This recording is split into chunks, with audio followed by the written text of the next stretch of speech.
السلام علیکم ورحمۃ اللہ وبرکاتہ.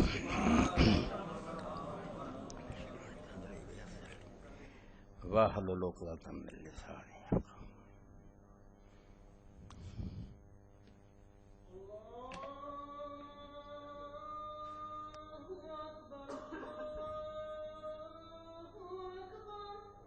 اللہ اکبر اللہ اکبر.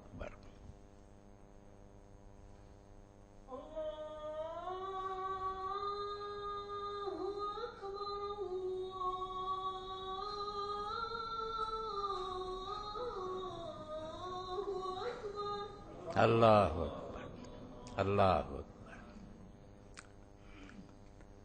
وحدہ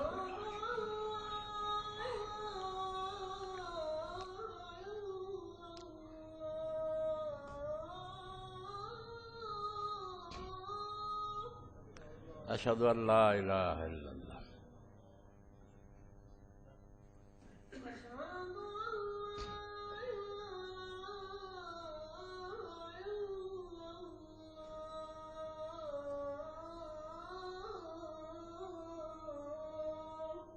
اشہد ان لا الہ الا اللہ.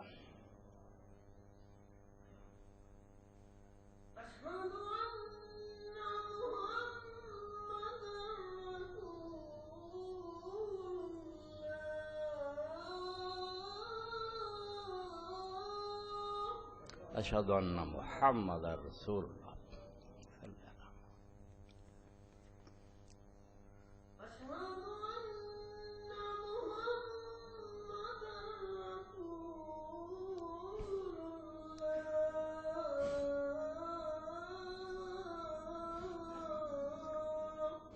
اشہد ان محمد رسول اللہ.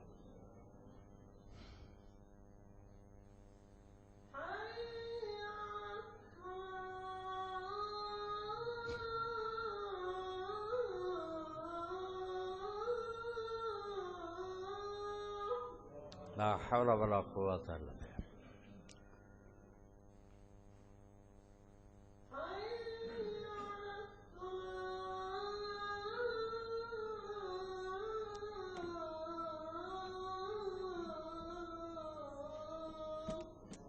لا حول ولا قوة الا باللہ.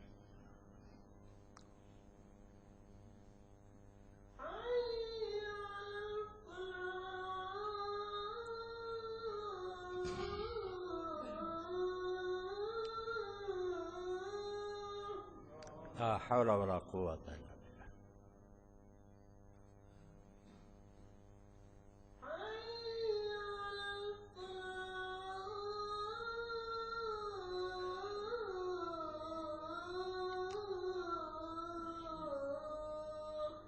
لا حول ولا قوة الا باللہ.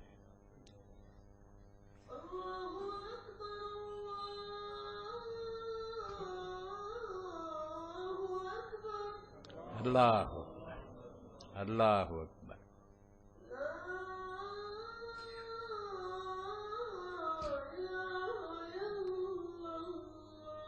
لا الہ الا اللہ وحدہ لا شریک لہ محمد عبدہ رضیت باللہ محمد. اللہم صلی علی محمد علی ابراہیم محمد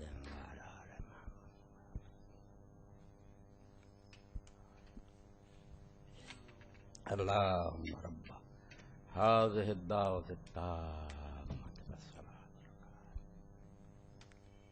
والفضيلة والبسمة المحبوب الحمد للہ رب العالمین وصلی اللہ تعالی علی عبد اللہ ورسولہ خاتم النبیین سیدنا و نبینا محمد وآلہ واصحابہ اجمعین. اما بعد. واجب الاحترام سامعین کرام، میں نے پچھلے خطبات میں بھی یہ بات عرض کی تھی اور اس سال کا آخری خطبہ اس سلسلے کا آج کا ہی ہے. بات تو ایسی ہے کہ اس کو بیان کرتا ہی جاؤں مگر ختم کر رہا ہوں۔ دین اسلام کو برباد کرنے میں جتنا دخل اس بات کا ہے، پچھلے جمعہ میں نے بیان کیا کہ تغلب اور تسلط کو بھی لوگوں نے انعقاد خلافت کا ذریعہ مان لیا کہ زبردستی کوئی حکومت پر مسلط ہو جائے، آئین کو توڑ کر حکومت سنبھال لے اور وہ قبضہ کر لے، اس کو ایک جائز صورت مان لیا حکمران ہونے کی۔ یہ وہ پہلی اینٹ ہے جس نے سارا دین ٹیڑھا کر دیا، بالکل ستیاناش کر دیا اسلام کا۔ دین اسلام میں خلافت منعقد ہونے کے لیے اور حکمران کے صحیح حکمران ہونے کے لیے اور کوئی صورت نہیں ہے، نہ استخلاف کا کوئی ولیعہد ہی کرے۔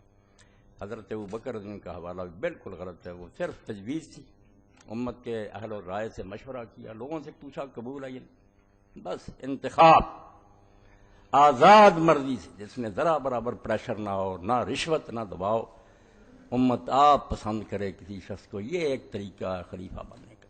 اس کے علاوہ سب طریقے ناجائز اور باطل اور دین کے خلاف ہیں۔ کوئی کسی کو ولیعہد نہیں مقرر کر سکتا، کوئی زبردستی حکومت پر نہیں بیٹھ سکتا، یہ سارے غاصب اور ظالم ہیں جو امت کا حق چھینتے ہیں۔ اور جیسے ہر وہ شخص جس سے کوئی چیز چھینی جائے، اس کے لیے لازم ہے کہ جب موقع ملے وہ اپنی مغصوب چیز کو غاصب سے چھین لے۔ ان حکمرانوں سے جس طرح اقتدار چھینا جائے اور جب چھینا جائے وہ عین دین ہے۔ ایک دن کے لیے بھی ان کو صحیح حکمران ماننا اپنے اسلام کی نفی، کوئی مسلمان نہیں مان سکتا کہ یہ جائز حکمران ہے، نہیں، بیٹھے رہیں، ان کو ہم کہیں گے کہ وہ بالفعل حکمران ہے، ڈی فیکٹو سنبھالے ہوئے چلا رہے، ٹھیک۔ اور یہ بھی اللہ کے دین نے بہت اچھا کیا، جس کو نہ سمجھنے کی وجہ سے لوگ پریشان ہوتے ہیں کہ جب آپ بتاتے ہیں کہ یہ غلط حکمران آ گئے تھے بنو امیہ کے، بنو عباس کے، تو لوگ ان کے پیچھے نمازیں کیوں پڑھتے رہے، ان کو زکوٰۃ کیوں دیتے رہے، ان کی عمارت میں حج کیوں کرتے رہے، ان کے ساتھ مل کر جہاد کیوں کرتے رہے؟ تو اس بات کو بھی آپ شروع میں نہیں سمجھ رہے کہ یہ غاصب ہیں، ظالم ہیں، مگر امت کا کوئی کام نہیں رکے گا، ہم کرتے رہیں گے، گناہ ان کو ہوگا، کام نہیں رکیں گے۔ اگر وہ شریعت کے مطابق فیصلے کریں گے تو علماء اسلام نے کہا اگر باغی بھی ہوں اور وہ کسی علاقے پر قبضہ کر لیں تو ان کے قاضی اگر شریعت کے مطابق فیصلہ کریں اور بعد میں حکومت وہاں کنٹرول حاصل کر لے تو ان کے قاضیوں کے فیصلے برقرار رہیں گے جو شریعت کے مطابق ہوں گے۔ یہ ایک الگ بات ہے کہ کام نہیں رکیں گے دین کے، مگر وہ ظالم ہے، ڈی فیکٹو نہیں ہے، ڈی ڈیور نہیں ہے، بالحق نہیں ہے، یہ دور افسرا کریں، بالفعل ہیں کہ سنبھالے ہوئے ہیں وہ۔ جیسے میں آج ممبر پر بیٹھا ہوں تو یہی حقیقت ہے کہ میں خطبہ دے رہا ہوں، مگر اگر لوگ سمجھیں یہ اس قابل نہیں ہے تو کہیں گے کہ بالحق نہیں ہے، ہونا نہیں چاہیے ہے۔ تو ایسے حکمران جو ان کے لیے لفظ کیا بالفعل، کہ واقعتاً تو وہ باغ ڈور سنبھالے ہوئے ہیں، بے شک ظالمانہ ہی، مگر وہ حق کے مطابق خلیفے نہیں ہیں۔ مگر جب یہ سمت نے آہستہ آہستہ ملوکیت کے جبر سے نظریہ ضرورت کے تحت، کوئی دلیل نہیں ان کو ملی، نہ کہیں قرآن و سنت میں آتا کہ جو زبردستی بیٹھتے ہیں وہ خلیفے ہو جاتے ہیں، مگر یہ ڈر گئے۔ تلواریں جو تھیں جو اتنی بے نعام تھیں کہ مسلم، یہ جامع ترمذی میں ہم پڑھتے ہیں کہ حجاج ابن یوسف نے جن کو دربار میں لٹا کر چھری سے ذبح کرایا، جنگوں میں جو مارے گئے برگ 1,20,000 تو وہ گنے گئے، اب کون مرتا ڈر کر گئے۔ اسی لیے حسن بصری فرماتے ہیں 1,00,000 آدمی ممبر کے پاس بیٹھا ہوتا تھا اور یہ خطبہ دیتا رہتا، بکواس کرتا، جمعہ کا وقت گزر جاتا، مغرب 3 نمازیں لوگوں نے کئی مرتبہ اکٹھی کی، ابھی جماعت جمعہ کی، پھر اسی وقت مغرب زور اثر کی، ساتھ ہی مگر ایک بندہ بھی نہیں کہتا تھا کہ اللہ کے لیے نماز تو پڑھو، تلوار۔ اتنا جبر و استبداد امت کو بے بس کر، اس لیے علماء اسلام بھی پھر ملوکیت کے زیر اثر یہ مسئلہ بیان کرنے لگے کہ جیسے خلافت جو ہے نا وہ انتخاب سے ہوتی ہے، اسی طرح اگر کوئی زبردستی بیٹھ جائے تو وہ بھی خلیفہ جائز۔ یہ نہیں کہ ٹھیک ہے وہ ظالم بیٹھا، نہیں، بالحق کہہ دیا کہ جب اس کا حکم چل گیا، یہی نظریہ ضرورت ہے جو ہماری عدالتوں نے پڑھا لی، بیٹھ گیا، اب کیا کریں۔ یہ پہلی اینٹ ہے جو غلط رکھی گئی، جس کے نتیجہ میں اس امت کی غیرت ختم ہو، ظالم بیٹھتے رہے، یہ تماشا دیکھ رہے۔ تو پہلی بات تو آپ یہ سمجھیں نچوڑ کے طور پر کہ متغلب اور متسلط خلیفہ نہیں ہوتا، اس کے لیے خلیفہ یا حکمران کا لفظ بولنا بالکل دین کے ساتھ ٹھٹا ہے، وہ ظالم ہے جب تک بیٹھا، غاصب ہے، جب بھی اسے اقتدار چھینا جائے چھیننا چاہیے، اگر نہیں چھین سکتے تو بے بسی ہے، اللہ سے دعا کریں، مگر اپنے دل میں اس کا احترام نہ کریں۔ جیسے حضور فرماتے ہیں ان کے لیے لعنت کرو، بد دعا، وہ کرتے رہے، آپ کے بس میں اتنا ہی کریں. جائز حکمران اگر آپ نے مان لیا، دل سے راضی ہو گئے، تو یہ ایسے ہی ہے کہ ایک شخص نے اپنا حق چھوڑ دیا. امت اپنے حق سے دستبردار ہوگی. تو پہلی بدماشی یہ ہوئی کہ کتابوں میں لوگ لکھنے لگے، پڑھاتے ہمیں علم کرام کی کتابوں میں کہ متغلب ہو جو ہے زبردستی بیٹھ جائے وہ بھی جائز خلیفہ. یہ صرف ملوکیت کا نتیجہ اسلام میں نہیں ہے. اور اسی سے دوسری اینٹ پھر یہ رکھ دی کہ جو ایسا ہے نا وہ جو جی چاہے کرے، اس کے خلاف آپ ریوولٹ نہیں کر سکتے، کوئی کوشش نہیں کر سکتے اس کو تخت سے اتارنے کے لیے جب تک وہ کھلم کھلا کافر نہ ہو جائے. ورنہ وہ فاسق ہو جائے، زنا کرے، ظلم کرے، شراب پیے، لوگوں کے مال چھین لے، اس کے خلاف کچھ نہیں کر سکتے. اور اس بارے میں لوگوں نے کہہ دیا کہ اس پر اجماع ہو گیا، اب فقہا متفق ہو گئے.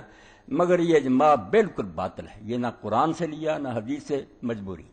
جب بے بس ہو گیا تو یہ مسئلہ گڑ لیا کہ کچھ نہ ان کے خلاف کوشش کر. اور اس کا برا نتیجہ جو میں نے دیکھا، سارا میں نے یہ دفتر کنگالا کہ اتنے اونچے آدمی ہیں، شاہ ولی اللہ رحمۃ اللہ علیہ اور امام شوکانی ہیں اللہ تعالی میں، مولانا شریف تھانوی، یہ بھی کہتے ہیں کہ جو لوگوں نے پہلے ائمہ کے خلاف خروج کیا، ان کو امام کہتے ہیں کہ یہ حکمران سے امام ہی. ان کے خلاف جو اٹھے نا حضرت حسین رضی اللہ، بعد میں بھی لوگ ان کو کہتے ہیں کہ وہ مجتہد، ہم ان کی خطا پر کہتے ہیں کہ غلطی کی، اللہ انہیں معاف کرے. مگر اب یہ بات ثابت ہو گئی ہے کہ وہ کنجر ہوں، بدماش ہوں، ان کے خلاف جو خروج کرے گا، جہاد کرے گا، وہ باغی ہے، مجرم ہے.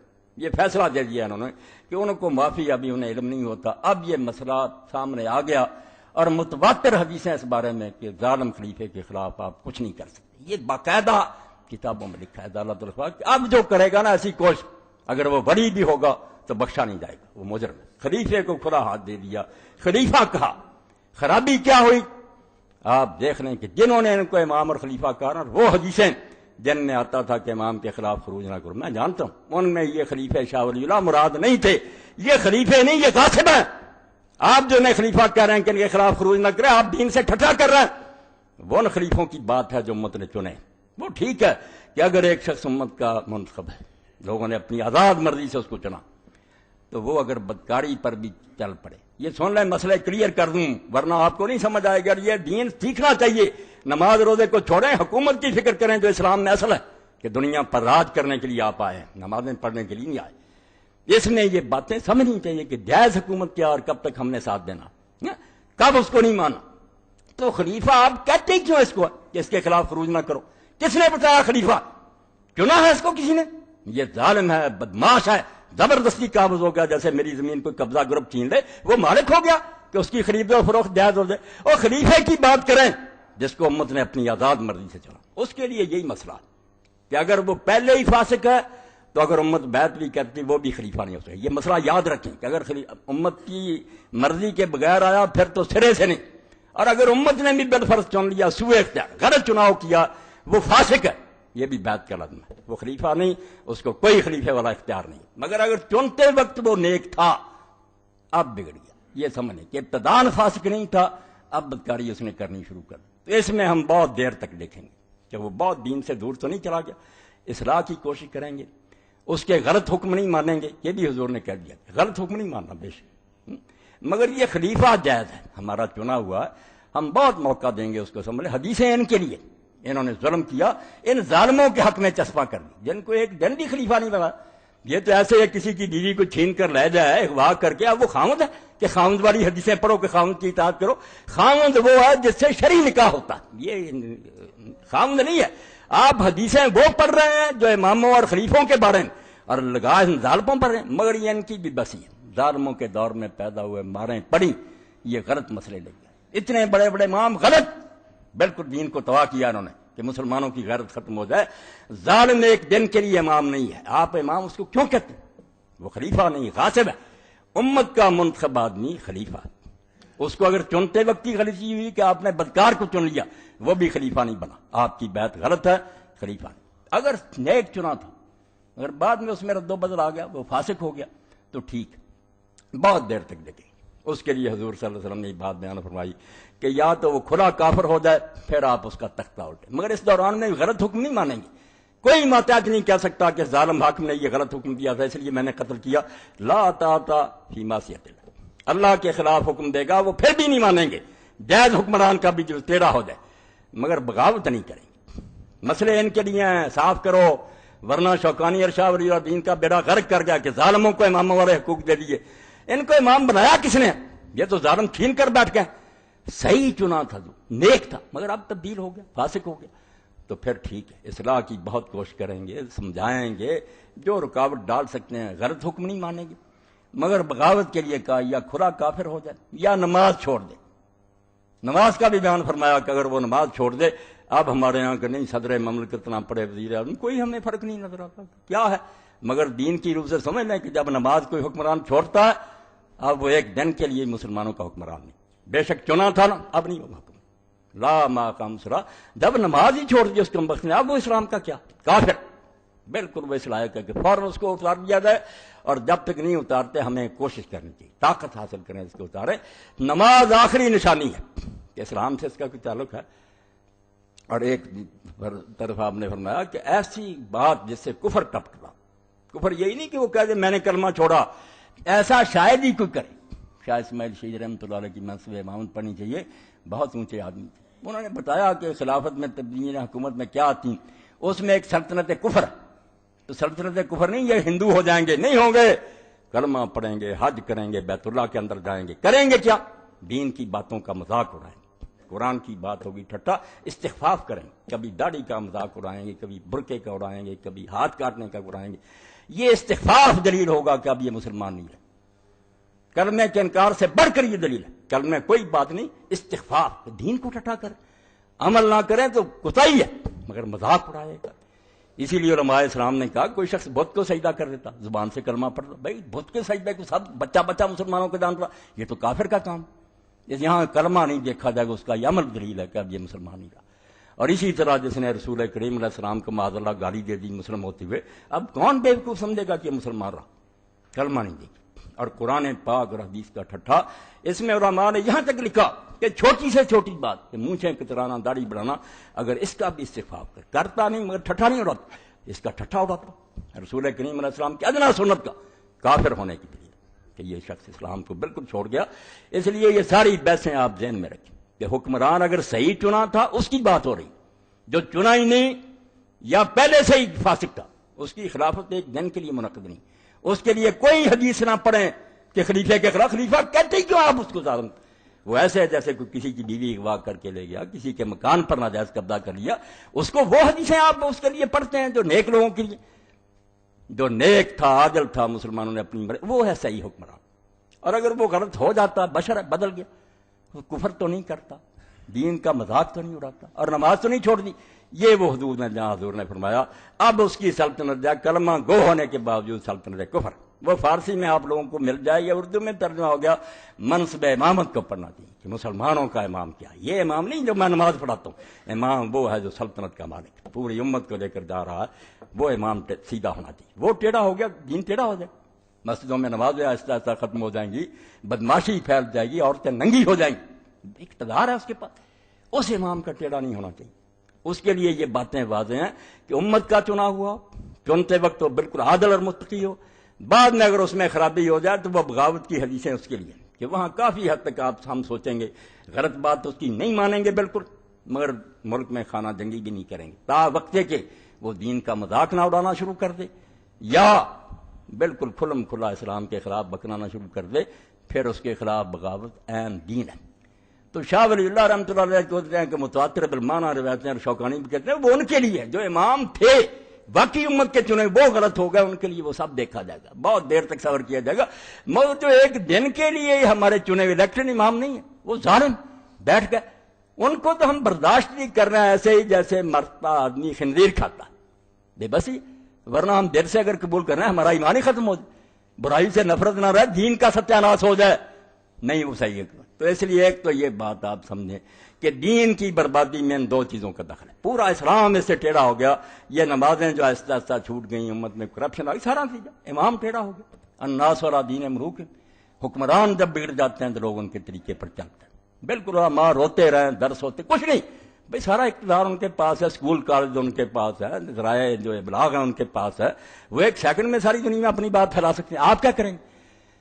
اس لیے اسلام میں سب سے زیادہ زور اس پر ہے کہ نہ نمازیں پڑھو، نہ رفع دین کرو، نہ امام دیکھو کہ جو سر برائے محمد کا وہ تو ٹیڑھا نہیں ہو گیا، اگر ٹیڑھا اس کی فکر کرو، اگر یہ امام غلط ہو گیا، سربراہ غلط ہو گیا، آپ دین کو نہیں بتا سکتے، کارنر ہو جائے گا، آہستہ آہستہ یہ کونوں میں چلا جائے گا، دائرہ تنگ ہو جائے گا، اور تمہارے گھروں میں بھی دین نہیں رہنے دیں گے، تباہ ہو جائے گا سارا۔ تو دو مسئلے کہ جو زبردستی بیٹھ جائے اس کو بھی ان علماء نے کہہ دیا کہ جائز خلیفہ، اور دوسرا یہ کہ جو چاہے کرے ہم اس کے خلاف بغاوت نہیں کر سکتے۔ تو اس بارے میں احکام القرآن میں امام ابوبکر جساس کہتے ہیں، اور ان اہل حدیثوں کا رونا روتے ہیں، پچھلی مرتبہ میں کہا کئی ناراض ہوتے ہیں، دین کی بربادی میں سب سے زیادہ دخل ان کا ہے۔ انہوں نے یہ مسئلہ گڑھا کہ یہ سارے جو ہیں یہ خلیفے ہیں، ان کے خلاف بغاوت نہیں ہو سکتی، بالکل جھوٹا مسئلہ، ظالموں کی پشت پانی انہوں نے کی۔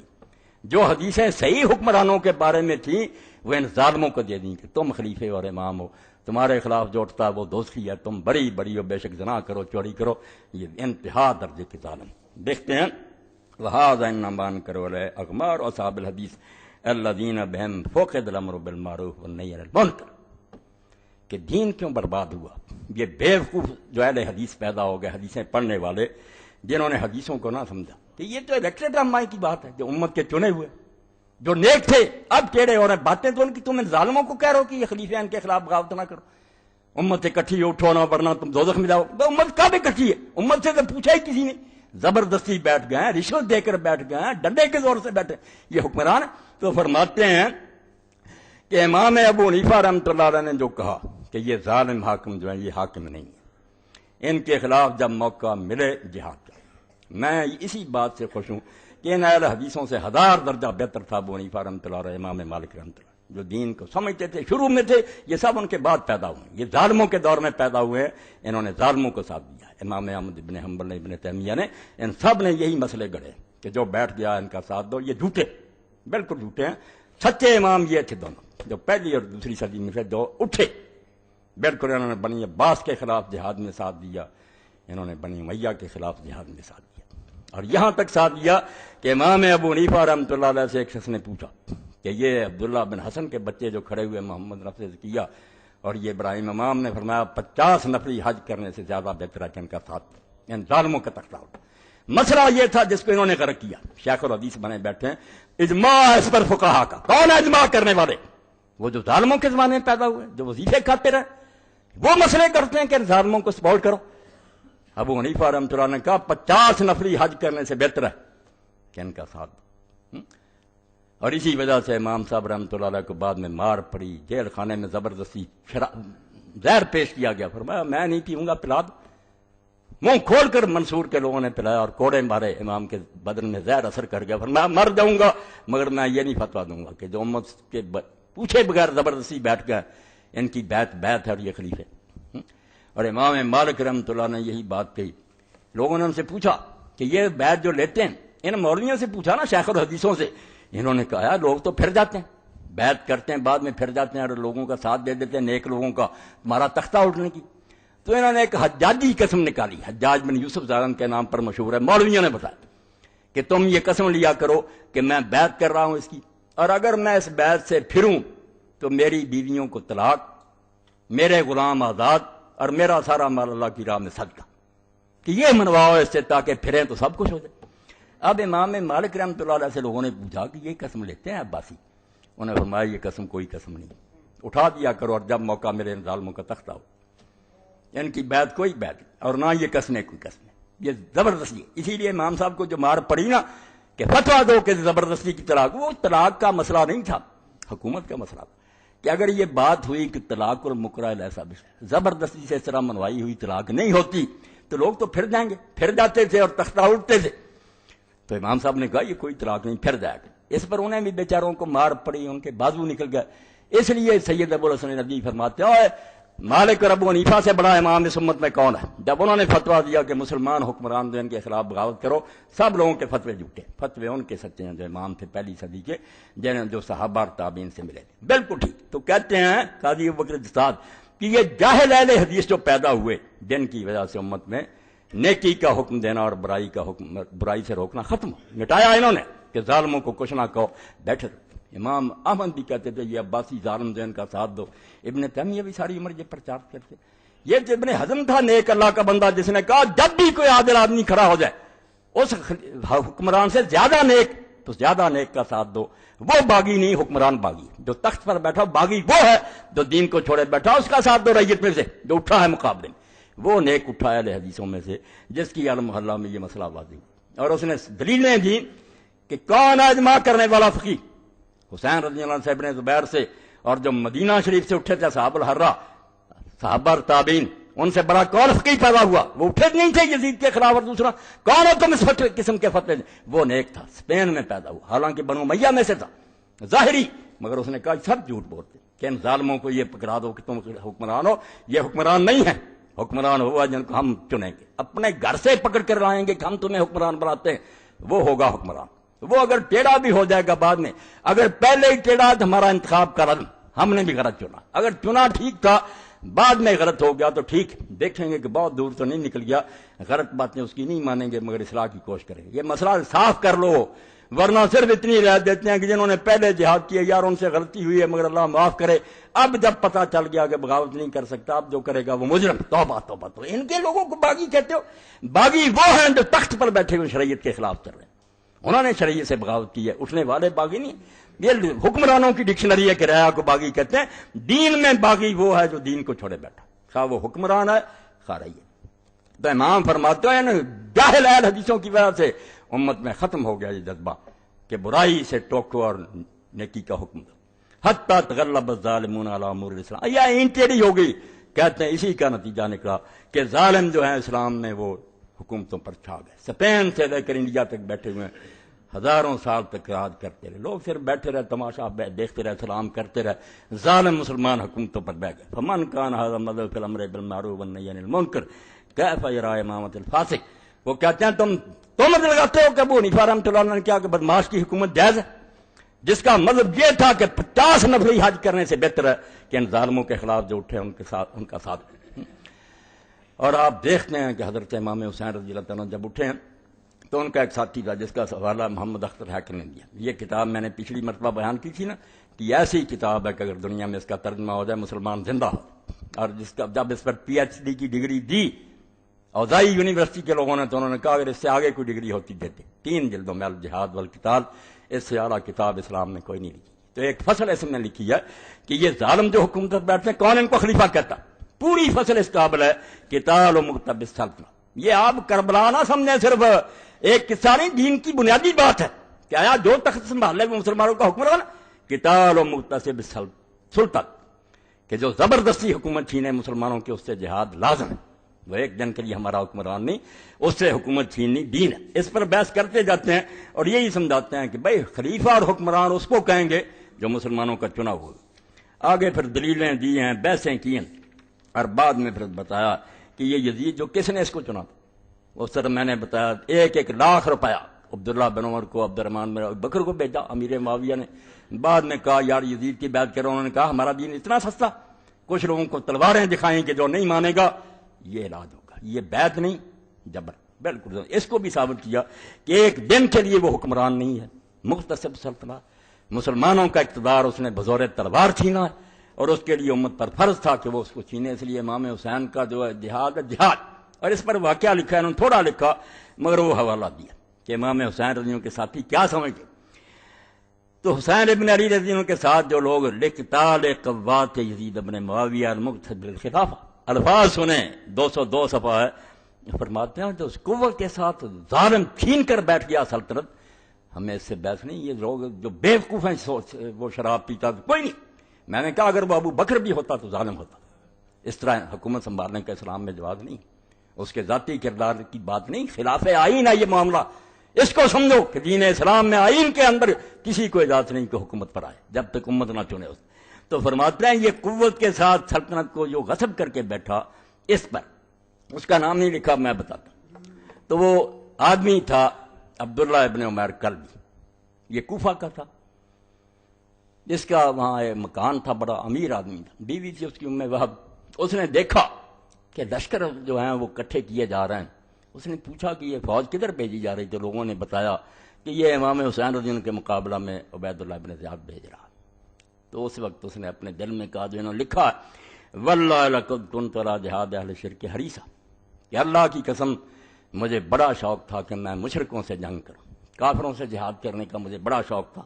وَإِنِّي لَأَرْجُو أَن يَكُونَ اللَّهُ يَكُونَ جِهَادُ هَؤُلَاءِ الَّذِينَ يَغْزُونَ ابْنَ بِنْتِ رَبِيعٍ أَيْسَرَ صَوَابًا وَلَا مِنْ صَوَابِ إِيَّايَ فِي جِهَادِ الْمُشْرِكِينَ۔ مگر اب مجھے اللہ سے امید ہے کہ مشرکوں کے ساتھ جہاد سے جو مجھے ثواب ملنا تھا اس سے زیادہ ثواب ہوگا جب میں ان ظالموں سے لڑوں گا جو اللہ کے رسول کی بیٹی کے بیٹے کے ساتھ لڑنے جا رہے ہیں، جو فرزند رسول کے ساتھ لڑنے کے لیے جا رہے ہیں، ان سے میں جہاد کروں گا تو وہ کافروں کی بجائے زیادہ مناسب۔ یہ ہے اصل دین جو گم کر دیا نا مولویوں نے فتوے دے دے کہ جو خبیث بیٹھ جائے حکمران ہے۔ اور وہ گیا پھر اپنی بیوی ام بہب کے پاس، اس نے کہا میں بات سن لا، میرا تیرا بڑا پیار تھا مگر میں نے ایک فیصلہ کر لیا۔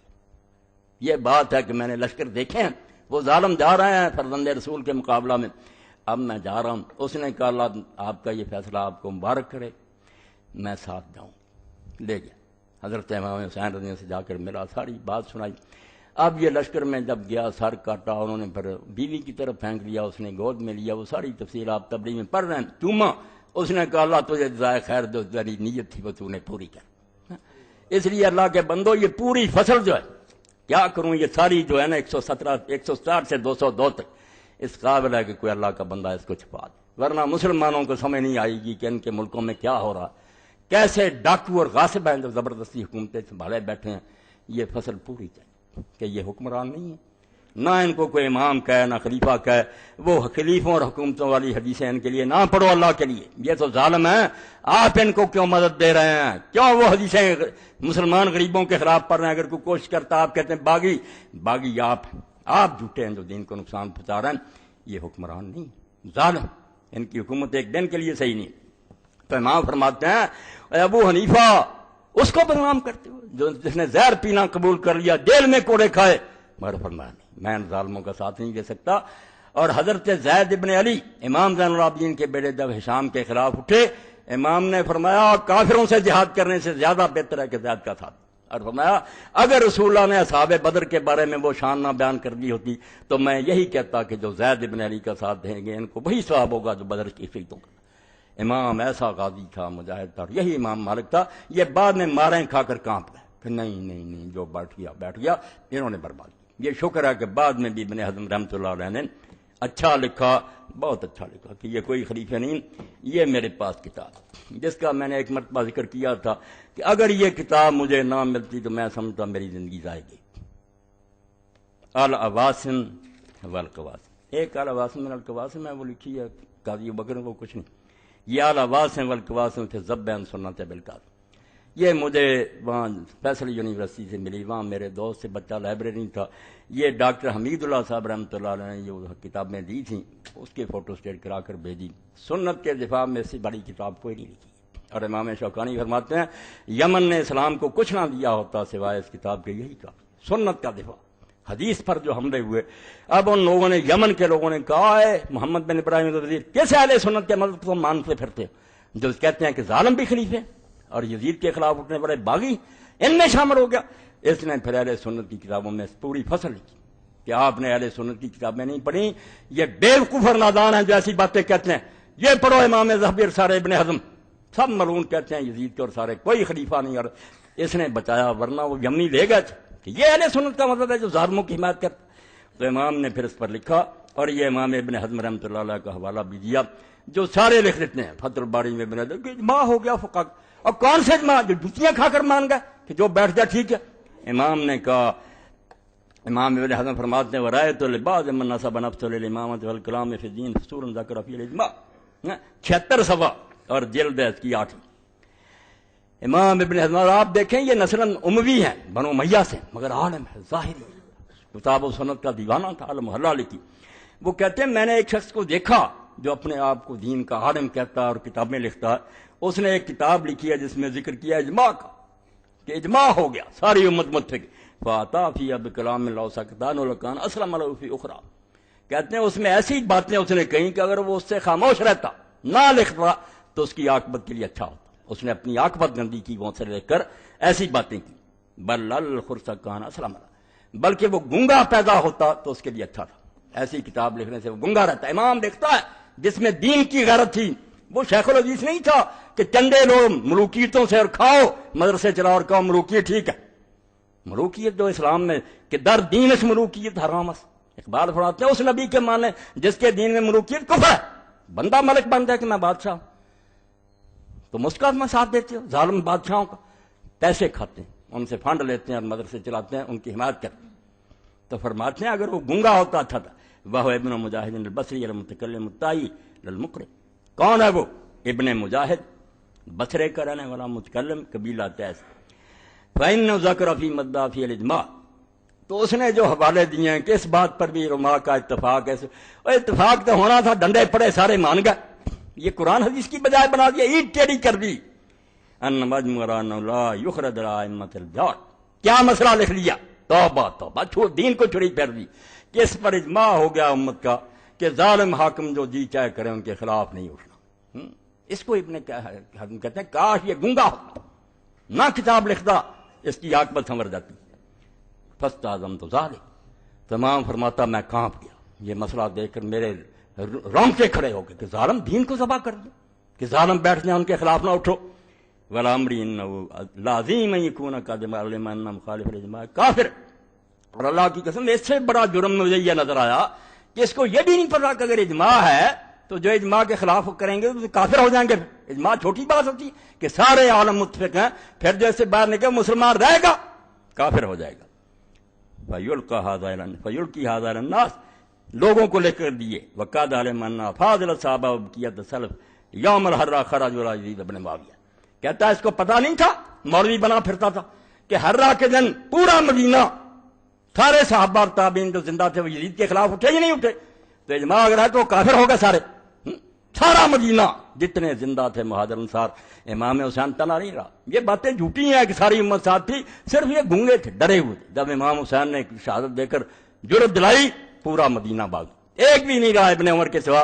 ابن عمر تو کمزور آدمی تھے، جو بیٹھ گیا اس کا ساتھ دیتے، ڈرتے بیچارے، مگر باقی سارا مدینہ مہاجر انصار باغ، 3 دن مدینہ شریف پھر تباہ کیا گیا۔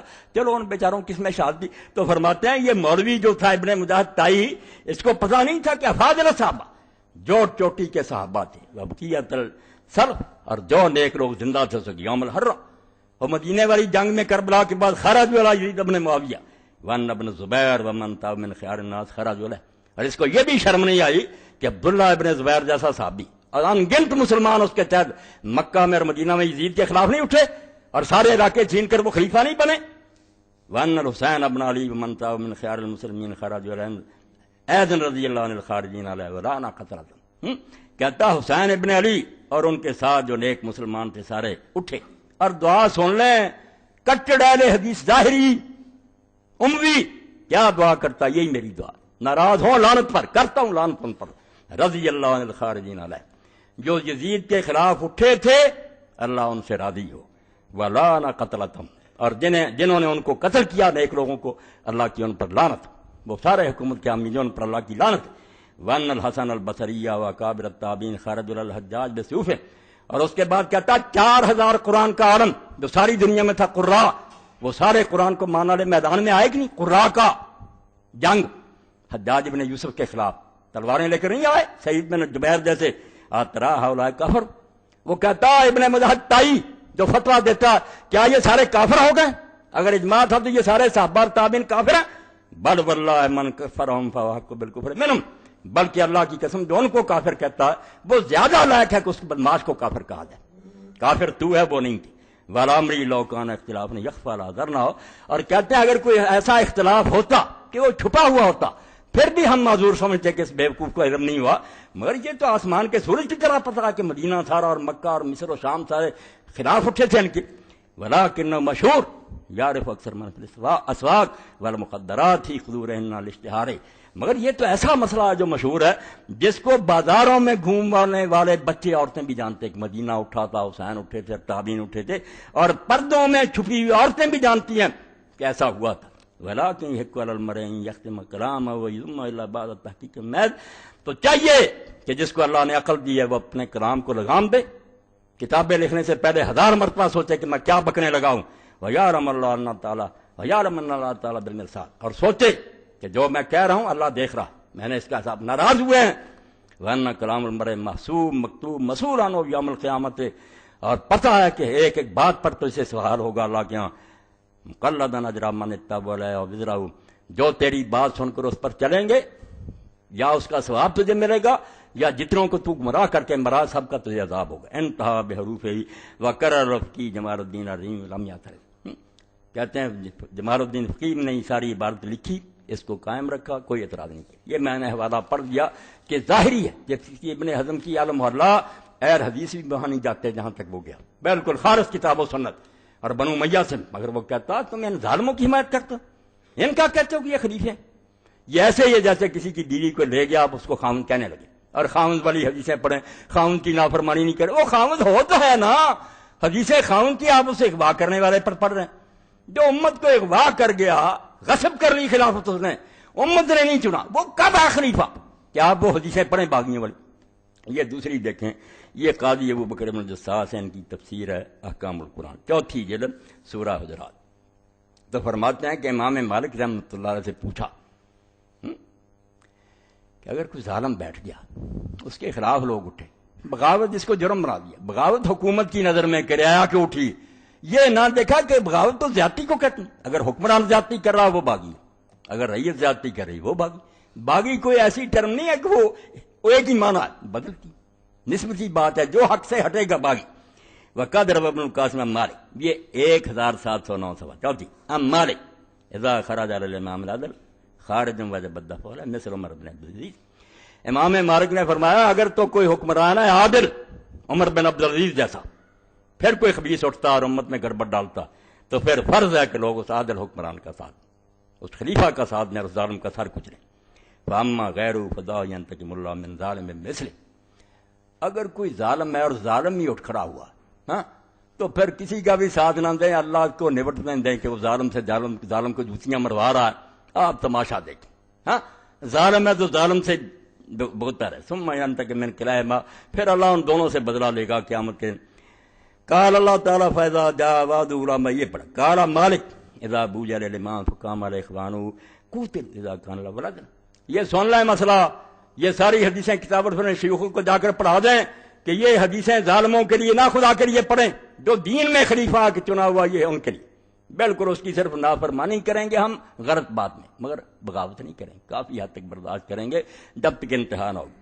تو امام مالک فرماتے ہیں جب کسی امام کی بیعت ہو جائے، بیعت آپ نے کئی خطبوں میں سنا ہے، اس کا نام نہیں کہ میں کوشش کروں گا لوگوں سے ریفرینڈم کرا لوں، یہ تو پتہ کہ ڈنڈا ہے، لوگ بیٹھے ہیں اوپر، لوگ دیں گے ووٹ، بے شک 10% ہی آئیں، فرض کر لیا جائے گا 99% آئیں، ہم دیکھتے ہیں نا یہ تو آگے، یہ نہیں بیعت وہی ہے کہ سارے گھر میں بیٹھے ہیں، کسی کے پاس حکومت نہیں ہے، لوگ خود جا کر کہتے ہیں ابو بکر ہم آپ کو حکمران بنائیں، یہ بیعت کہ لوگ سودا بیچتے ہیں کہ ہم نے اپنی جو امانت تھی وہ آپ کے پر۔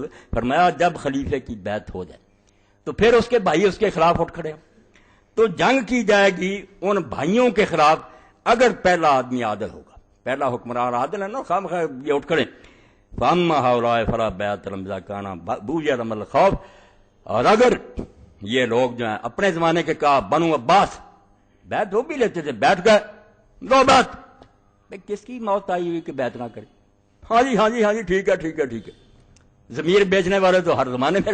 تو امام مالک فرماتے فاما هؤلاء فلا بیعت لهم، یہ ہمارے زمانے کے جو ہے نا منصور صفا وغیرہ، ان کی بیعت کوئی بیعت نہیں ہے، بے شک ہاتھ میں ہاتھ لے لیں لوگوں سے منع، یہ بیعت کوئی نہیں۔ اذا کان ابویا لهم الخوف، ان کی بیعت لوگ خوف کی وجہ سے کرتے ہیں، ڈر سے وہ کرتے ہیں، یہ وہ بیعت نہیں ہے جو رضامندی سے ہوتی۔ تو یہ بھی بحث میں نے پڑھ دی کہ ظالم جو ہے نا ان کے خلاف اٹھنے والا جو ان کا ساتھ دو بشرط کہ وہ عادل ہو، دوسرا جو ہے وہ جھوٹا، وہ حکمران بھی اس کا کوئی حق۔ یہ ہیں امام ابن حجر، یہ لکھتے ہیں 12ویں جلد فتح الباری۔ اب اس میں باغیوں کے بارے میں لکھتے ہیں، یہ پڑھ لیں، یہ سب ان کے پاس ہے، پڑھتے ہیں، فیصلے گھر میں بیٹھے کر لے ہیں کہ نہیں وہ حکمران جو تھا ان کا چچا ہے نا جو حکومت پر بیٹھ جائے اور اللہ کے بندے مر جائیں ولی صاحب بھی، وہ باغی۔ تو امام فرماتے ہیں یہ 285 اور 286، تو فرماتے ہیں والا قسم ہے کہ دو قسم کے لوگ حکومت کے خلاف اٹھتے ہیں، ایک وہ ہیں جو بالکل مرتد ہوتے ہیں اور دین سے نکل جاتے ہیں، جیسے حضرت ابوبکر کے خلاف اٹھ کھڑے ہو کہ زکوٰۃ نہیں دیں گے، وَالثَّانِي مَنْ خَرَجَ فِي طَلَبِ الْمُلْكِ لَا لِلدُّعَاءِ إِلَىٰ مُعْتَقِدٍ، ایک دوسرا گروہ ہے جن کا کوئی نیا عقیدہ نہیں ہوتا، کوئی نیا ایمان نہیں ہوتا، وہ بھی مسلمان ہی ہوتے ہیں مگر وہ حکومت کے لیے اٹھتے ہیں، یہ کہتے ہیں سیاسی تھا تو کیسا جادو سر پر چڑھ گیا کہ سیاست نہیں تو اسلام ہے کس کا نام؟ آپ بڑے فخر سے کہتے ہیں کہ امام حسین کا جھگڑا سیاسی تھا، دین ہوتا شرم سے ڈوب مرتا، جس دین میں سیاست نہیں وہ ہندوازم ہے، وہ عیسائیت ہے، بدھ مت ہے، اسلام نہیں۔ اسلام میں تو پہلی بات ہی ہے کانت بنو اسرائیل تسوسہم الانبیاء، کہ انبیاء بنی اسرائیل سیاست کرتے تھے، حکومت کی باغ ڈور نبیوں کے ہاتھ میں ہوتی تھی۔ اب حضور نے فرمایا نبی نہیں آئیں گے، خلفاء ہوں۔ یہاں سیاست عبادت مکاری نہیں ہے، ملک کا انتظام اللہ کے قانون کے مطابق چلانا نماز روزے سے بڑی عبادت ہے، امت کو ٹھیک لے کر چلو، ہم اللہ کس معنی ہے۔ تو فرماتے ہیں یہ سلطنت کے لیے جو اٹھتے ہیں یہ بھی دو قسم کے، قسمن خرج غضب للدین من اجل دور الاولاد وترک عمل بالسنت نبویہ فاولئک الحق۔ یہ ایک سطری کافی ہے، سارا کربلا آ گیا اس میں، پہنچا دو ہر شیخ الحدیث تک کہ اگر بخاری پڑھتے ہو نکالو فدر باری۔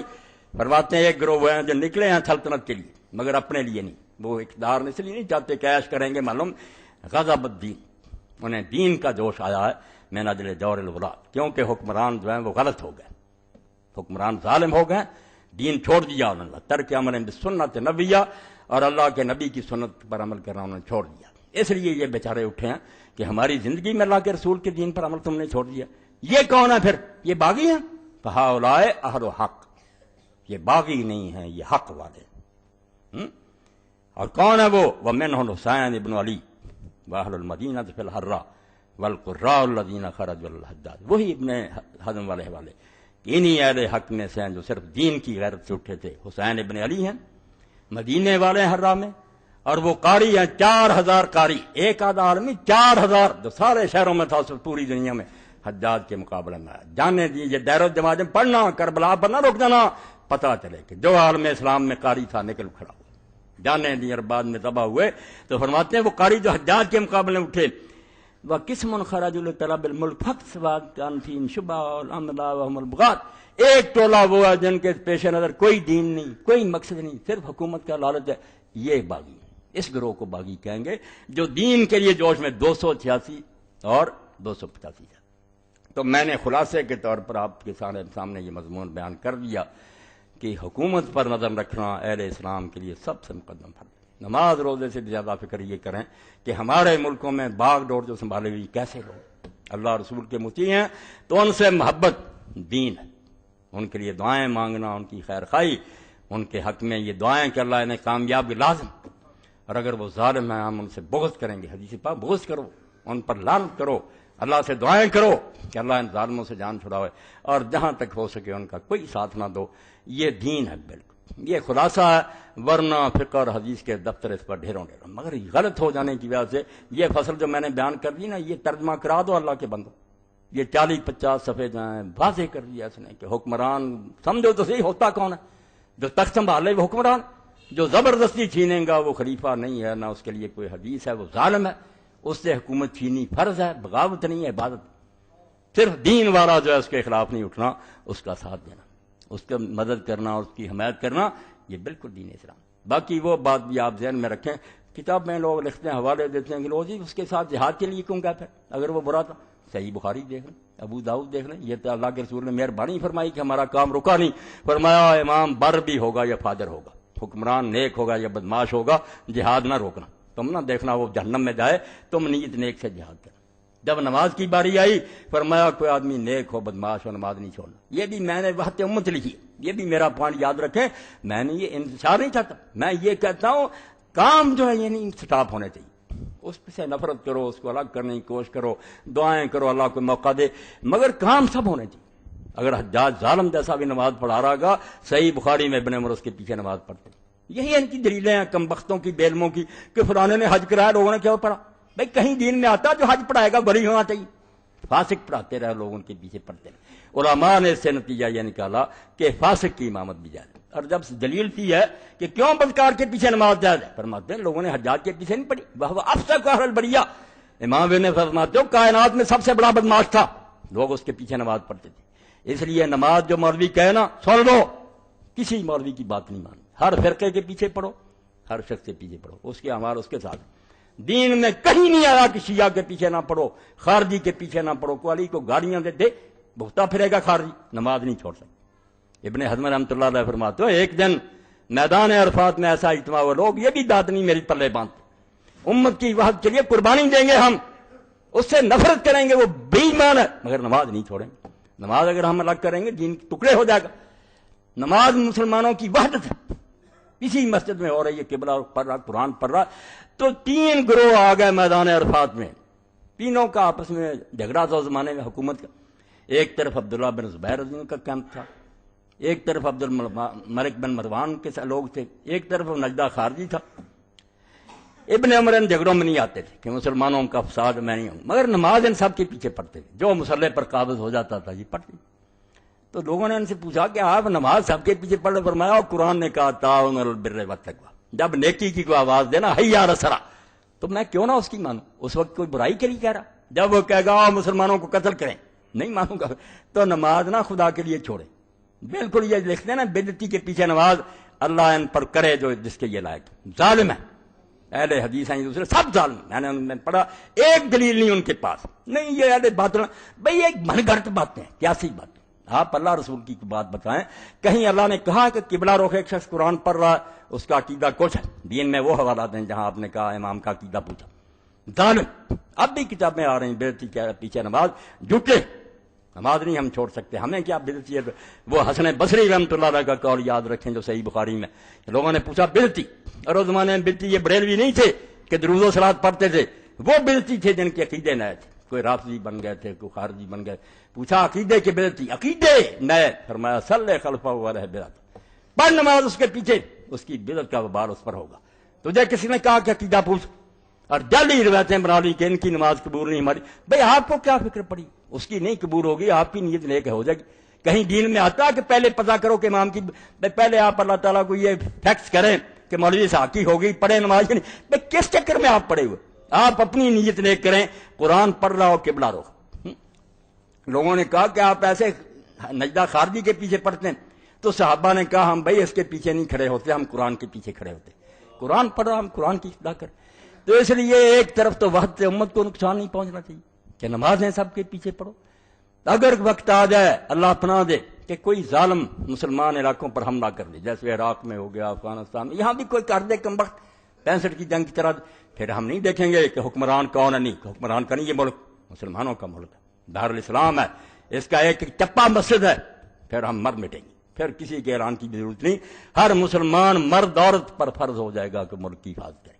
دارالاسلام مسجد کی طرح، جو مسلمانوں کا علاقہ چھوٹی بات نہیں ہوتا، عمل کریں یہ حکمران یہ اعلان کریں ان کی قسمت ہے، مگر وہ علاقہ مسجد ہے، ہم نے اس لیے لیا کہ یہاں اسلام چلائیں، کبھی چل پڑے اللہ کو منظور ہوگا، 1 انچ نہیں گم ہونے دے گا۔ ہجوم العدو علی ارض المسلمین، جب دشمن مسلمانوں کے ملک میں گھسا ہے پھر کسی اعلان کی ضرورت نہیں، ہر مرد اور غلام پر فرض ہے کہ وہ اپنا ملک آزاد کرائے۔ اس لیے ایک طرف یہ بھی بات یاد رکھنی ہے، ظالم حکمرانوں والا مسئلہ بھی یاد رکھنا، مگر نمازیں پڑھنا، جہاد ہو ساتھ دینا، اور زکوٰۃ اگر بیت المال مانگے تو دینا، ہم بری ہو جائیں گے۔ اگر وہ لوٹ جائیں گے کھا لیں گے، اللہ سے جا کر خود ہی معاملہ ان کا ہوگا۔ ہمیں یہی حکم ہے کہ ائمہ دور کو دے دو، ظالم ہے تو دے دو ان کو، غلط کریں گے تو بھگتیں۔ اس لیے امت کی وحدت حضور کو کتنی مطلوب ہے، ٹکڑے نہ ہو جائے، آپس میں اصلاح کی کوشش کرو، درست کرنے کی ساری کوشش کرو، مگر اتفاق قائم رکھو۔ بالکل اس اتفاق میں خلل نہیں آنا چاہیے۔ اور اس سلسلے میں ایک بات جو کئی مرتبہ کئی وقت امت میں پھر آپ لوگوں کو بتا دوں کہ میرے نزدیک یہ مسئلے جو ہے نا نماز کے، اللہ گواہ میں اس ممبر کے ان کی رائے حقیقت نہیں ہے کہ رفع یدین اور پات پیار دوسرے، رائے کچھ نہیں ہے۔ یہ صحابہ کرام سے لوگ ساری طرح پڑھ رہے ہیں، امت کے چوٹی کے لوگ پڑھ رہے ہیں، کوئی ان میں سے بے نماز نہیں ہے، کوئی گمراہ نہیں ہے، ترجیح کا معاملہ ہے۔ میں سمجھتا ہوں مجھے زیادہ ثبوت ملتا فاتحہ پڑھنے کا پڑھے، دوسرا سمجھتا ہے اس کے بغیر بھی ٹھیک ہے۔ یاد رکھو میں یہاں اعلان کر رہا ہوں نماز ہے ساری امت کی درست ہے، میں اللہ کو گواہ کرتا ہوں ایک امت کا آدمی بھی نہیں جو غلط نماز پڑھ رہا، سب کے پاس یہ حدیث ہے یا صحابہ کرام کا طرز عمل ہے، کوئی گمراہ نہیں، بالکل سارے ٹھیک ہے، کوئی فکر نہ کرو۔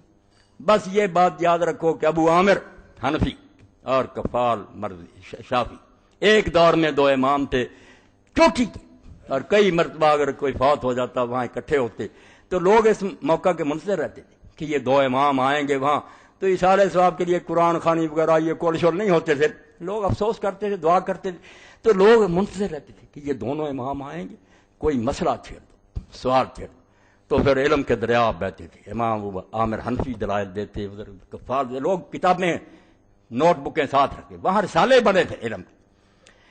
تو ایک دن امام جو حنفی جب وہ عامر رحمۃ اللہ علیہ وہ جا رہے تھے، اب مغرب کا وقت ہو گیا، مسجد تھی کفال شافی رحمۃ اللہ علیہ، اور کون سے مسئلے تھے جو تم نے مسئلے بنا لیے روٹی کمانے کے لیے؟ مسئلے تھے حکومت ٹھیک کرنا، ملک میں کرپشن ختم کرنا، غریبوں کو روٹی دینا، وہ مٹ گئے، تم نے اپنا علو سیدھا کیا، تمہارے مدرسے چل رہے ہیں، روٹیاں کھا رہے ہو، یہ دین رہ گیا فاتحہ۔ تو امام ابو عامر جو تھے وہ اس مسجد میں داخل ہو گئے، کفار کی مسجد میں چلے گئے شافی رحمۃ اللہ علیہ۔ تو وہ شافی عالم نے جب دیکھا تو مؤذن اذان کہنے لگا تھا، مغرب کا وقت۔ اب شافی لوگ جو ہیں وہ ترجیح کی اذان کہتے ہیں، ریپیٹ کرتے ہیں کہ 2 مرتبہ اشہد اللہ اللہ، 2 مرتبہ اشہد ان محمد رضا، آہستہ آواز سے کہنا، پھر پورے زور سے اڑیاں اٹھا کر اشہد اللہ الہ الا اللہ 2 بار۔ یہ مکہ میں اذان ہوتی تھی، ابو محذورہ رضی اللہ عنہ کو آپ نے سکھائی۔ مدینہ میں وہ اذان ہوتی تھی جو ہم عام کہتے ہیں سیدھی۔ تو شافی عالم نے کہہ دیا، ابو عامر صاحب آئے، حنفی اذان کہو، شافی اذان نہیں کہنی۔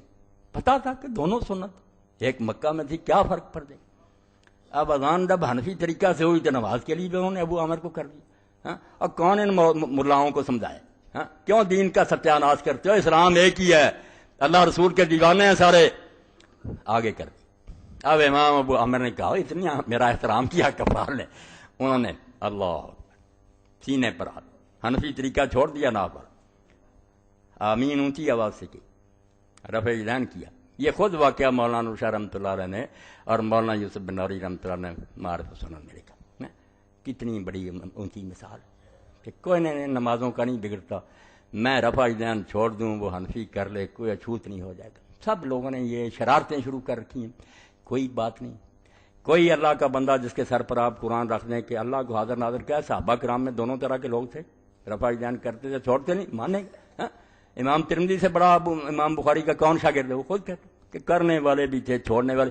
اب وہ صحابہ کرام بے دین مرے ہیں، توبہ توبہ، بے نماز مرے، اللہ سے ڈر جاؤ، بعد آ جاؤ، جو آپ کو پسند ہے وہ کرو، اور اگر اچھا کریں تو اس طرح کرو جیسے امام سفیان ابن عیینہ کرتے تھے، کسی نماز میں کر لیا کرو، کسی میں چھوڑ دیا کرو، تاکہ دل میں سے یہ نفرت اور کینہ جاتا رہے۔ آپ سمجھیں دونوں حضور کی سنت ہیں، فعلوا مرۃ وترکوا مرۃ۔ شاہ ولی اللہ فرماتے ہیں کبھی حضور کسی نماز میں کر لیتے تھے، کسی والکل سنہ، دونوں ہی سنت ہیں، بلے کل نسل اصیل، دونوں کی بڑی گہری بنیادیں ہیں۔ مگر فرقہ پرست مولوی یہ بات نہیں کہے گا، ملا یہ جس کو کہتے ہیں نا، ہے تو انہوں نے گالی بنا لی مگر بات ٹھیک، ملا یہ یہی ہے، تعصب ہے، تشدد ہے، دوسروں کو مسلمان نہ سمجھیں۔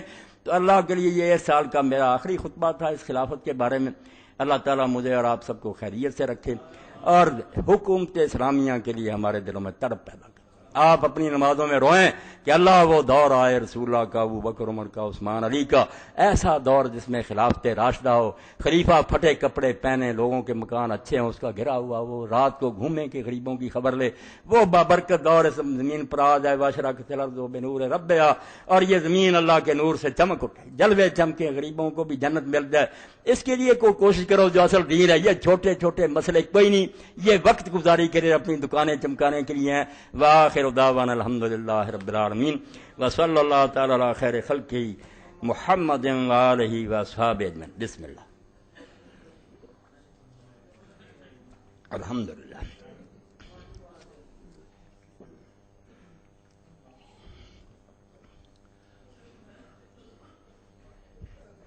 الحمدللہ، الحمدللہ، وسلام علی عبادہ الذین اصطفیٰ۔ سب سے پہلے یہ اعلان سن لیں، ہماری مسجد کی جو قاری صاحب ہیں، میرے بھائی عبد المنان صاحب، وہ دیر سے مجھے کہہ رہے تھے اس بارے میں، تو اب ان کی باری آئی۔ تو اللہ کا ایک دیندار اور نیک بندہ ہے، مگر امیری غریبی اللہ کے ہاتھ میں۔ اللہ نے اس کی آزمائش کی، 5 بچیاں تھیں، بیٹا نہیں 5 بچیاں، تو 4 کی وہ شادی کر چکا ہے، اب آخری بچی ہے غریب۔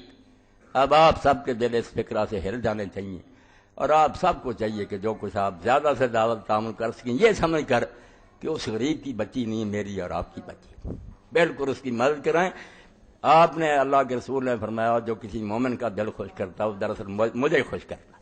رشتہ تو یہی ہے نا کہ حضور کا امتی ہے، اور جو مومن کو مجھے خوش کرتا ہے وہ اللہ خوش کرتا ہے۔ اس لیے میرے بھائی، آج آپ اس سلسلہ میں زیادہ سے زیادہ تعاون کریں، اور کوتاہی نہ کیا کریں کہ تھوڑا بہت دے کر جان چھڑا لیا کر۔ اللہ نے آپ کو بہت دیا، لائٹنگ کی بچوں کی شادیوں پر میں دیکھتا ہوں لاکھوں کا خرچ ہو جاتا، مگر غریب کی بچی کے لیے جب کہتے ہیں تو آپ 10-20 ہزار بھی نہیں دیتے، تو یہ قابل افسوس حال ہے کہ مال اللہ کا ہے، اس کا بندہ جو ہے اللہ نے اس کو غریب بنایا. میرا آپ کا امتحان کیا کہ یہ میں نے بھیجا ہے، کوئی نہیں آتا. امیر المومنین علی رضی اللہ عنہ فرماتے ہیں ان المسکین رسول، جب مسکین آ کر سوال کرتا ہے تو دھوکہ نہ کھا، وہ مسکین نہیں آیا، اللہ کا قاصد آیا. وہ ایسے ہی ہے جیسے انسپیکٹر آتا ہے نا ٹیکس لینے کے لیے، چائے منگواؤ، چودھری صاحب آئے، کرسیاں دو، عزت کرتے ہیں کہ دنیا کے حکمران کا یہ بھیجا ہوا. فرماتے ہیں اللہ کا بھیجا ہوا، اللہ نے ازواج کے لیے بھیجا کہ تجھے امیر بنا دیا، مال میں نے دیا، یہ بندہ میں نے بھیجا، میں دیکھوں گا. اور اسی لیے قرآن میں جب ہم پڑھتے ہیں نا کہ برات یم الخبیث من الطیب، میرے راستے میں نکمی چیز دینے کا سوچنا بھی نہ، ورنہ میں اپنے حلم کی وجہ سے برداشت کرتا ہوں کہ تمہیں زندگی دیتا ہوں، ورنہ زمین میں دسا دوں کہ مال میرا، اور جب میرے نام پر مانگا تو تم نے ٹکا دے کے ترخا دیا. ہاں آپ کا داماد آتا اور ہم کوئی رشتہ دار آتے تھے لاکھوں لوٹا دیتے، جب میرا بندہ ہے. فرماتے ہیں من آت المسکین فقد آت اللہ، جو مسکین کو دیتا وہ کسی کو نہیں دیتا، اللہ کے دائیں ہاتھ پر رکھتا ہے. مسکین آپ کا مانا اللہ. اور جو مسکین کو خالی لوٹا دیتا، مسکین کا تو شاید کام کسی اور جگہ سے ہو جائے، مگر یہ کمبخت مجرم ہو گیا کہ اس نے اللہ کے نام کی یہ قدر کی کہ اللہ کے نام. تو آپ زیادہ سے زیادہ اس بارے میں تعاون کریں، اللہ آپ کو اجر، اللہ تعالیٰ قبول فرمائے اجر. یہ کیا فتاوی آن لائن کی ہر اتوار کی تمام سیریز بائر سٹار پر موجود ہیں. ہر اتوار کو میں عصر سے مغرب تک سوالوں کے جواب دیتا ہوں، وہاں کوئی کال کی قیمت نہیں، آپ جب چاہیں سوال کر سکتے ہیں، مرد عورت. 0800 11777 اس نمبر پر آپ کال کر کے پوچھ سکتے ہیں جو جیتے. تو اس کی سیریز بنی ہے، بڑے قیمتی سوالوں کے مولانا نے جوابات دیے ہیں. موتیوں کو تمام ساتھی حاصل کریں، سیریز 1 نمبر اور ریکارڈنگ بہترین ہے. اس کے علاوہ ایک مجلس کی 3 طلاقیں، یہ زاہد صاحب میرے بھائی بیٹھے ہیں، انہوں نے چھپا دی تھی، بہت اچھے کاج کر، یہ بھی ہر شخص پاس رکھے، کیونکہ روزانہ یہ فتنہ اٹھتا کہ کوئی شخص 3 طلاق دے دیتا بیوقوفی سے. تو یہ مولوی حضرات کہتے ہیں تینوں ہو گئی، حلالے کرو. تو اللہ جزائے خیر دے، رحمت فرمائے، فوت ہو گیا پیر کرم شاہ رحمۃ اللہ علیہ. انہوں نے اس پر بہت اچھی کتاب لکھی، بریلوی ہوتے انفی ہوتے، چوٹی کی کتاب لکھی ہے. جامع ازہر کے بھی فتوے دیے چاروں مسلکوں کے کہ ایک ہی طلاق ہوتی ہے، کسی حلالے کی ضرورت نہیں، نکاح قائم ہے. ہر شے کا جواب بھی ہے. یہ کتاب ہر شخص اپنے پاس رکھے، اس دور کی یہ ضرورت ہے. بالکل وہ کتاب ہر شخص کے پاس ہونی چاہیے. ایک مجلس کی 3 طلاقیں. اور نماز نبوی بھی علامہ البانی صاحب کی آپ لے لیں، تاکہ سنت کے مریض عائد ہسپتال میں داخل ہیں ان کے لیے خصوصی دعا پڑھیں انشاءاللہ نماز کے بعد. یہ کیا ہم نے کچھ عرصہ پہلے یہ اعلان سن لیں، پہلے بھی کئی مرتبہ ہوا، مگر وقت قریب آ رہا، صرف 1 مہینے کے قریب رہ گیا. انشاءاللہ ہمارا قافلہ عمرہ کے لیے روانہ ہو جائے گا. بہت لوگوں نے لکھوا دیے نام، تو یہ آپ بھی سن لیں. ہم نے کچھ عرصہ پہلے عمرہ کے لیے اعلان فرمایا تھا، جو لوگ عمرہ پر جانا چاہتے ہیں وہ لوگ 25 مارچ تک ایڈوانس 25,000 روپے اور پاسپورٹ جمع کروا دیں. کل خرچہ کھانے کے علاوہ 40,000 روپے، تقریباً 40,000. رہائش، زیارات، جدہ، مکہ، مدینہ، واپس مکہ اور واپس جدہ شامل ہو. جو لوگ جانا چاہتے ہیں وہ فون نمبر پر رابطہ کریں. یہ زاہد بھائی بیٹھے ہوئے ہیں، ان سے ملاقات کر لیں. اور 25 مارچ تک وہ لوگ اپنے نام بھی لکھوا دیں اور 25,000 پیشگی جمع کرا دیں، پاسپورٹ وغیرہ بھی تیاری کریں. دعا ہے کہ اللہ تعالیٰ اس آخری عمر میں بالکل اقبال کی طرح تمنا ہے، بیں پیری رہے یسرب گرفتم.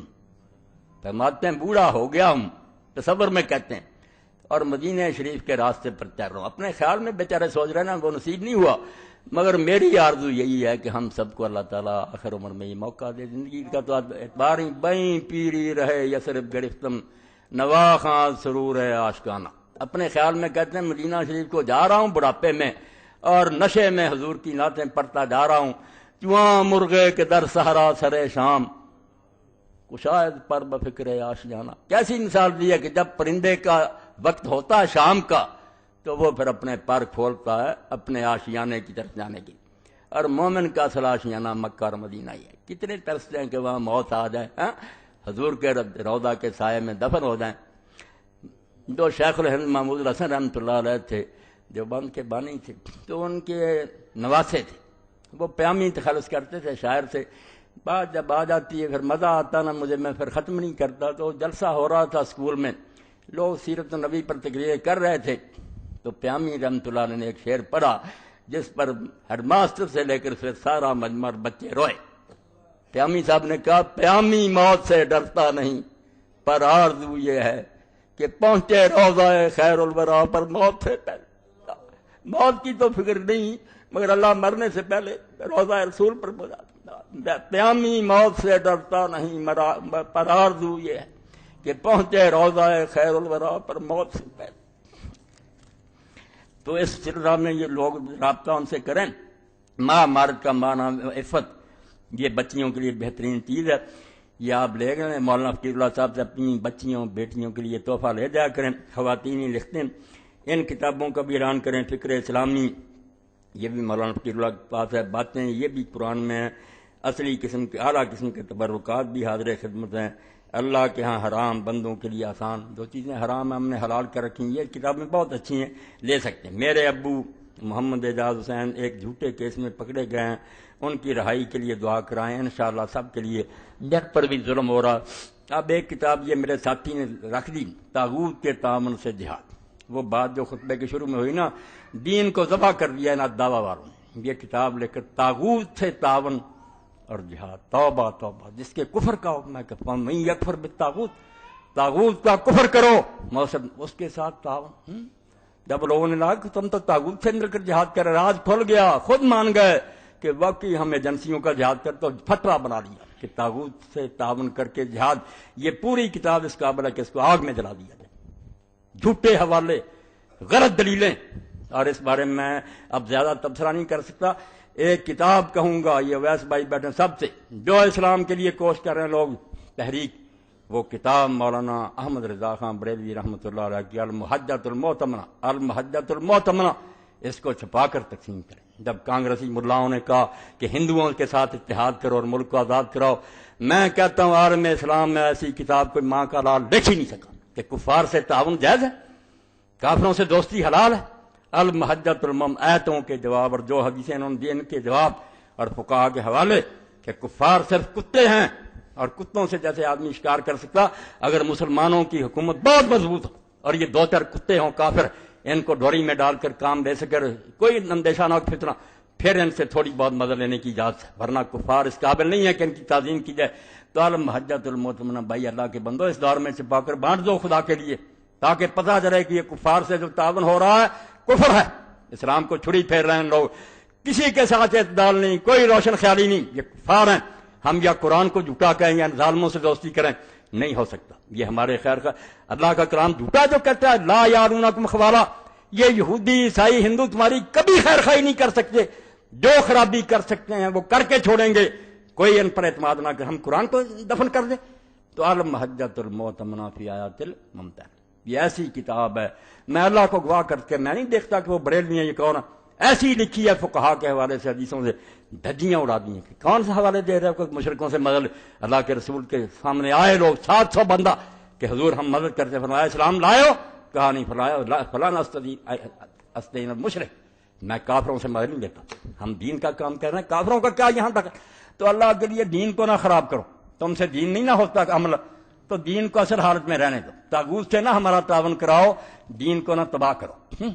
جہاد تو تم نے کیا کرنا، اب یہ فتح دے دیے کہ طاغوت کے تعاون سے جہاد، مسلمان کا بچہ جانتا ہے کہ طاغوت کا تو کفر کرنا ہم پر فرض ہے، انکار کرو، لعنت بھیجو اور اس کی دھجیاں اڑاؤ، تم تعاون کرتے، حوالے جھوٹے، دلیلیں جھوٹی، اس پر شاید کوئی خطبہ ہو جائے، مگر وہ المحجۃ الموت اللہ کے لیے اس کے پڑھ لو۔ میں نے کہا موتی بخیر دیا اس کے علم اور فقہ کا کوئی اندازہ ہی نہیں، کیا روتے ہیں لوگ کہ وہ بریلوی ہے، وہ دیوبندی، علم ان کا ستی، پھنسے ہوئے اپنے اپنے دائروں میں۔ قدر کرو اللہ کے کسی بندے نے بھی یہاں جو کام کیا، ٹھیک ہے، جو غلطی ہے اس کو نہ مان۔ اللہم صلی علی سیدنا و نبینا محمد وعلی آلہ وصحبہ بارک وسلم۔ اللہم اغفر للمؤمنین والمؤمنات والمسلمین والمسلمات الاحیاء منهم والاموات، ان اللہ یامر بالعدل والاحسان وایتاء ذی القربی وینہی عن الفحشاء والمنکر والبغی یعظکم لعلکم تذکرون۔ پاسپورٹ اور 25,000 روپے